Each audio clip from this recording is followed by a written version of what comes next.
Stéphane Leit, le nouveau sélectionneur des éléphantes basketteuses, était en conférence de presse ce vendredi 27 juin. Il a donné ses impressions sur l'état du groupe. Rappelons que la Côte d'Ivoire est le pays organisateur de l'Afro-Basket féminin 2025 qui se déroulera du 26 juillet au 3 août prochain.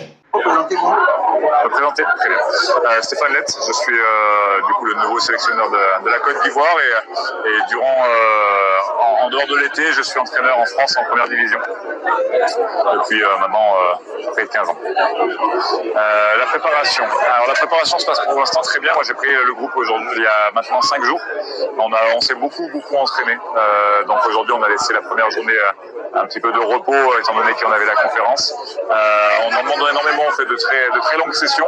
Aujourd'hui il y a tout un changement à faire en termes de demande que je peux avoir envers les joueuses.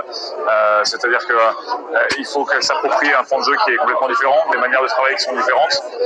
Il faut réussir à faire en sorte que ces filles qui n'ont pas beaucoup joué ensemble, parce que comme on le disait, beaucoup viennent rejoindre l'équipe nationale uniquement cette saison, donc cette année. Donc aujourd'hui, il faut réussir à créer un groupe en seulement 5 semaines au final, même si l'entraînement commençait un petit peu avant. Finalement, le groupe a été au complet il y a seulement une petite semaine. Donc voilà, donc tout se passe très bien. On a encore énormément de travail. Je pense que j'ai hâte de voir les matchs amicaux arriver pour pouvoir jauger l'équipe.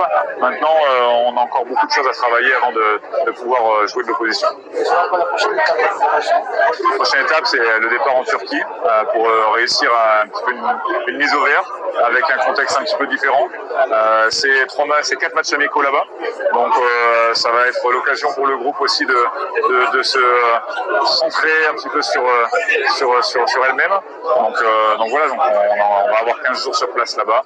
À nous de revenir ici à Abidjan le plus possible. Quand tu as un commentaire sur les différents adversaires de la Côte d'Ivoire, les adversaires de la Côte d'Ivoire, ce sont des adversaires qui sont abordables et à la fois qui sont de très bonnes équipes pour moi. Pour moi, l'Angola continue à essayer de se structurer. L'Égypte a un énorme avantage qui est d'avoir beaucoup de joueuses qui jouent déjà dans les clubs, donc des joueuses qui se connaissent déjà.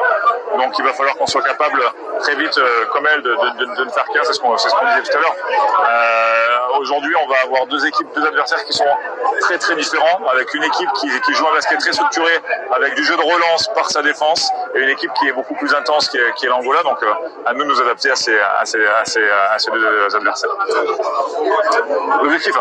L'objectif, c'est ce qu'on disait, c'est-à-dire que quand je commence une compétition, pour moi, quand je suis engagé par un club ou une fédération, l'objectif c'est toujours de laisser le maillot en meilleure position.